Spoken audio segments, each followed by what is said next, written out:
The morning started like any other Saturday in my quiet suburban neighborhood.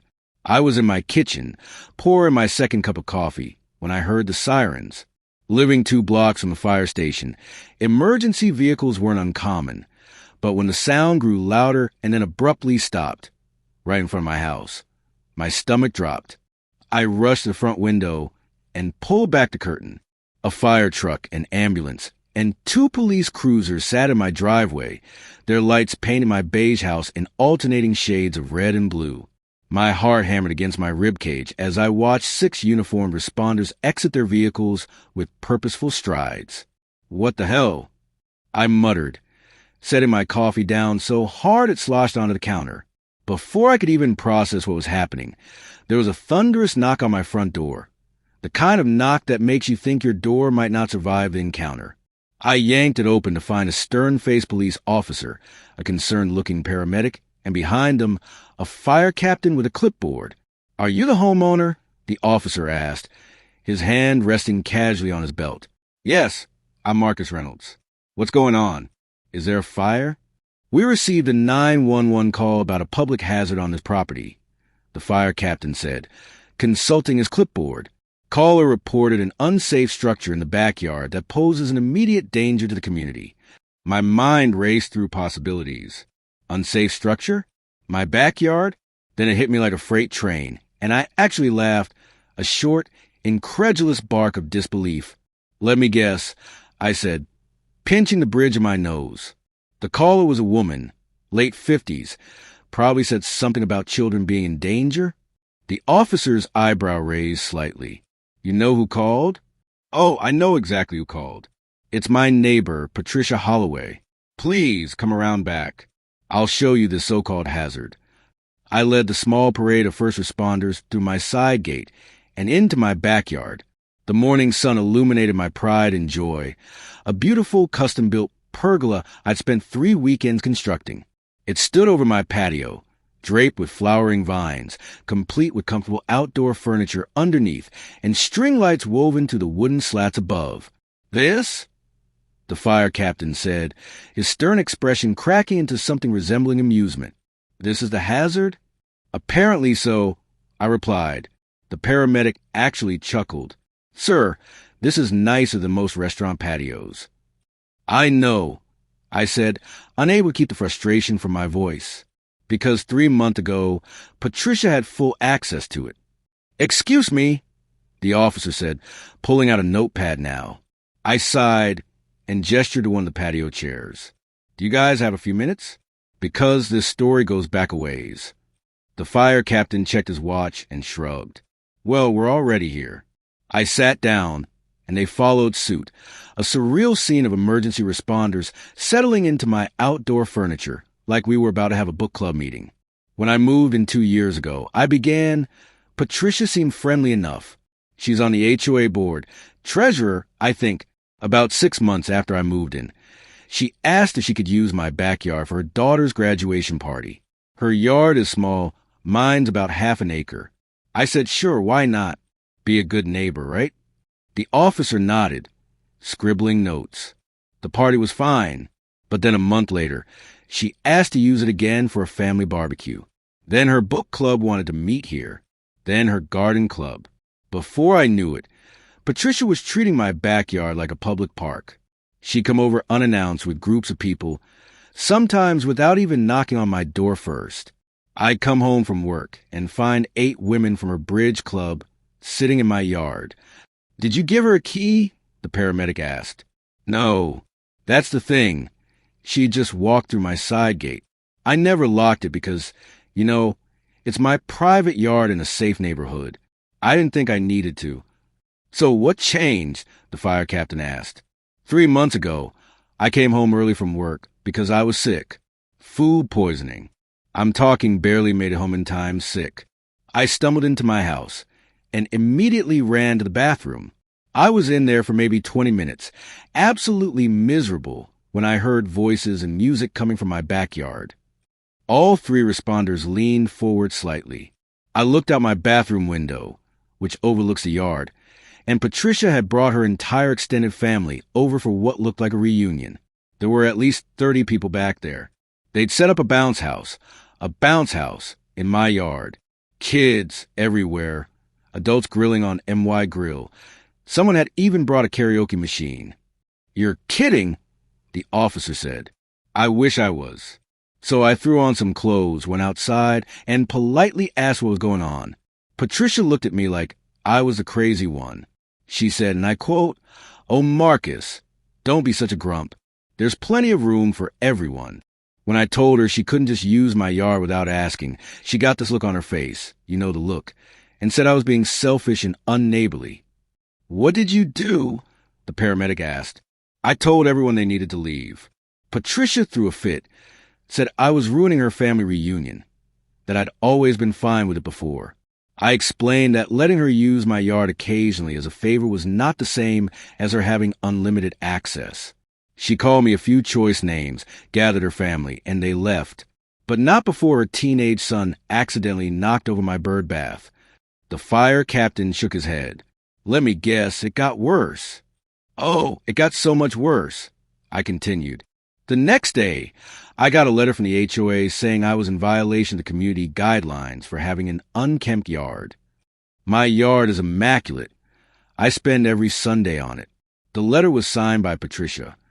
"Abuse of power," the officer muttered. I went to the HOA meeting to dispute it. Patricia stood up and claimed that my yard had become a community gathering space by precedent, and that I was now trying to revoke community access. I had to explain to a room full of my neighbors that no, my private property was not a community park, just because I'd been nice enough to let one person use it a few times. "How'd that go?" the paramedic asked. The HOA president, thankfully a reasonable guy named Tom Chun, sided with me, told Patricia she was out of line, and that obviously my private property was private.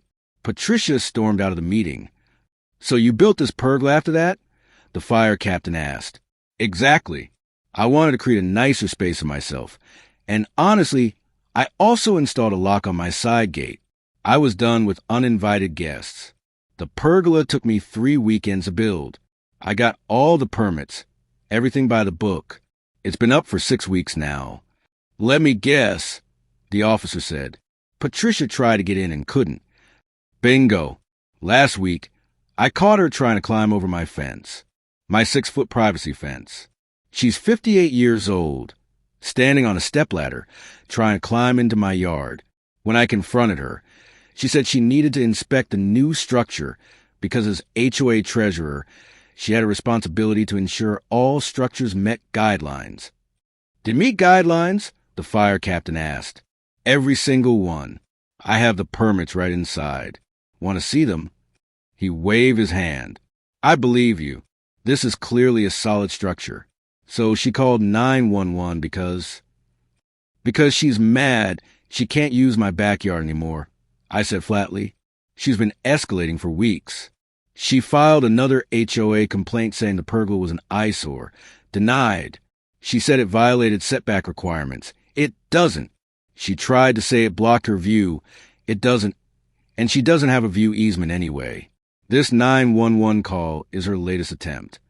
Just then, as if summoned by the mere mention of her name, Patricia's voice rang out from beyond the fence. "Officers, thank goodness you're here. That structure is a death trap. It's going to collapse and kill someone." We all turned to see Patricia standing at my gate, which was still locked.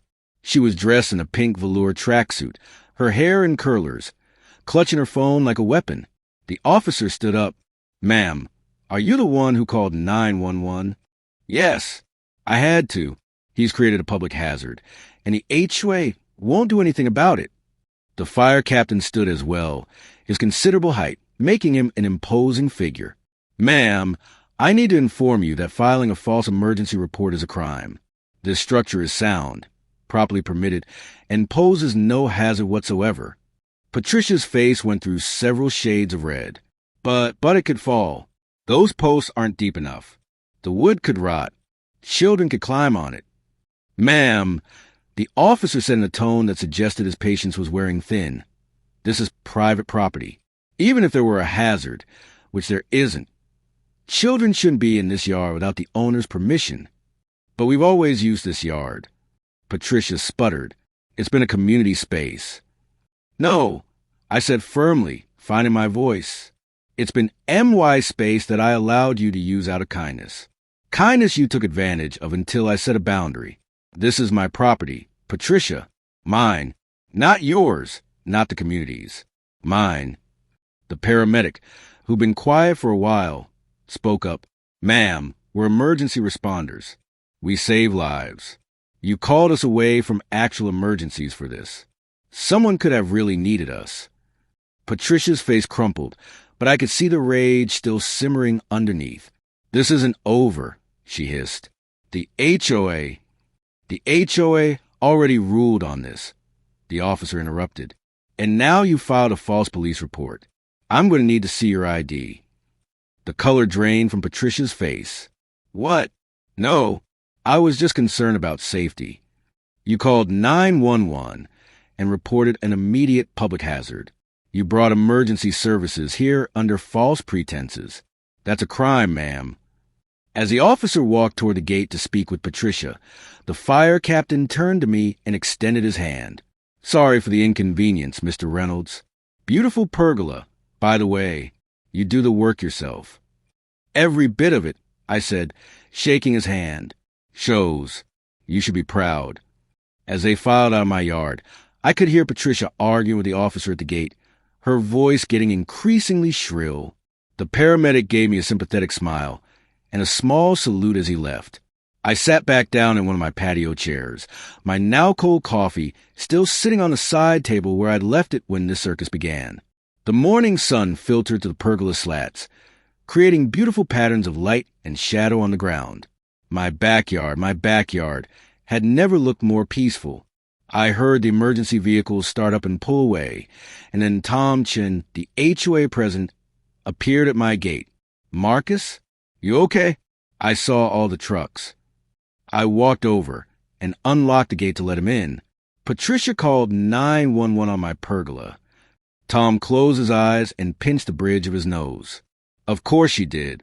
Listen, I'm calling an emergency HOA board meeting. This has gone too far. She's abusing her position, and it's going to stop. I appreciate that, Tom. He looked around at the pergola, the neat flower beds, the carefully maintained lawn. You've got a beautiful yard, Marcus. I'm sorry one person's entitlement has caused all this trouble. After Tom left, I finally sat down for real, pulled out my phone, and ordered a new security camera system for my backyard. No more surprises. No more drama. 3 days later, I received a letter from the HOA informing me that Patricia had been removed from the board effective immediately. 2 weeks after that, I saw a for sale sign go up in her yard. As I sat under my pergola that evening, string lights twinkling overhead, I raised a glass of wine to my beautiful, private, drama-free backyard. Some people never learn that boundaries exist for a reason, but at least now, mine were firmly established with a locked gate, security cameras, and the satisfaction of knowing I'd stood my ground. My backyard was mine again, and it had never felt better.